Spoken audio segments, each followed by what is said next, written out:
L'Union départementale des sapeurs-pompiers du Gard va à la rencontre de ces sapeurs-pompiers volontaires.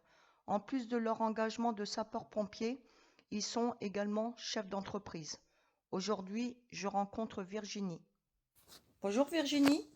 Bonjour Marie. Donc je te laisse te présenter. Oui, alors moi c'est Virginie Kelma, donc je suis sapeur-pompier volontaire sur la caserne de Vauvert depuis 2012 et également chef d'entreprise. Et quelle est ton activité de chef d'entreprise?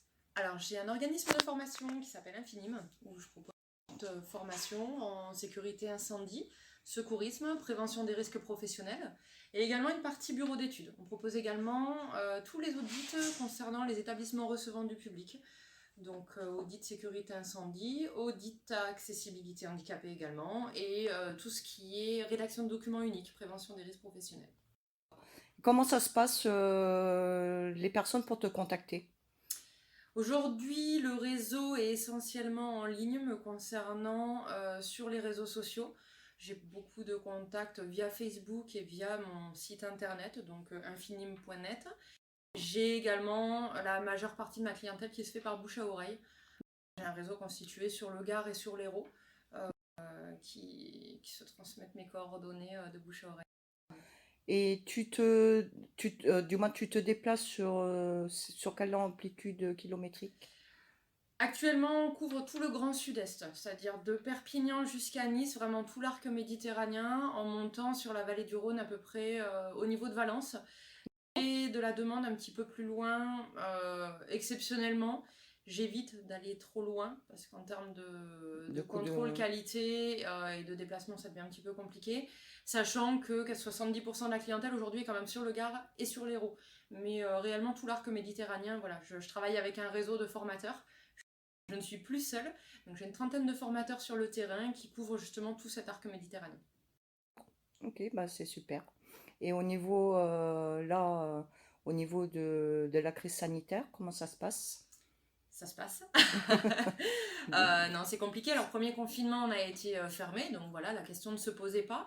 Second confinement, on a eu l'autorisation d'ouverture concernant la formation professionnelle, mais avec à peu près 70% de nos clients qui, eux, étaient fermés. Donc, un petit peu compliqué, là, même sur le deuxième confinement, pour réussir à travailler. On s'est diversifié. Alors, il y a eu plus de missions d'audit justement sur les périodes de confinement, parce que certains chefs d'entreprise en ont profité pour revoir cette partie-là et se mettre en conformité. Et également, on s'est diversifié au niveau de la formation sur la visio. Voilà, un axe qu'on n'avait pas vraiment développé avant parce que dans la sécurité, c'est assez complexe. On a été obligé de le mettre en œuvre. De le mettre en place, donc, on l'a mis en place sur le premier confinement, l'a réellement exploité sur le deuxième. Et aujourd'hui, je pense même que la visio va rester un outil à part entière sur la suite de notre activité. Oui, tout à fait. Voilà.